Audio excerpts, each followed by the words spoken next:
यह कहानी है एक छोटे खरगोश की, जिसका नाम था नन्हा। नन्हा बहुत प्यारा और समझदार था, लेकिन उसे एक बात की बहुत चिंता थी। वह बहुत छोटा था और दूसरे जानवरों के साथ खेल नहीं पाता था। एक दिन नन्हा जंगल में घूम रहा था। तभी उसने देखा कि एक बड़ी सी नदी के पास बहुत सारे जानवर जमा हैं। वहां पर एक बड़ा हाथी खड़ा था, जो सभी जानवरों को नदी पार कराने की कोशिश कर रहा था। लेकिन नदी का बहाव बहुत तेज था और कोई भी जानवर उसे पार नहीं कर पा रहा था। नन्हा ने सोचा, मैं इतना छोटा हूं, मैं क्या मदद कर सकता हूं? लेकिन फिर उसने हिम्मत जुटाई और सोचा, मुझे कोशिश तो करनी चाहिए। नन्हा दौड़कर हाथी के पास गया और बोला, हाथी अंकल, क्या मैं भी कुछ मदद कर सकता हूं? हाथी ने नन्हा को देखा और मुस्कुराया।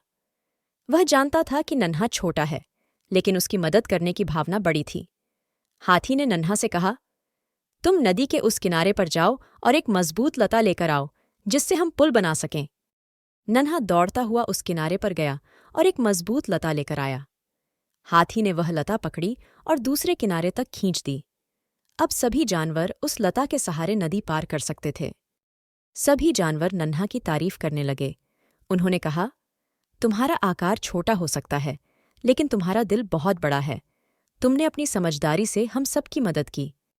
नन्हा बहुत खुश हुआ। उसने सीखा कि भले ही वह छोटा था, लेकिन उसके साहस और समझदारी से वह बड़े बड़े काम कर सकता था। इस तरह नन्हा का आत्मविश्वास बढ़ गया और वह हर काम में बढ़ चढ़कर हिस्सा लेने लगा। उसने कभी अपने छोटे आकार को अपनी कमजोरी नहीं समझा, बल्कि अपने बड़े दिल और हिम्मत के बल पर हर मुश्किल को पार कर गया।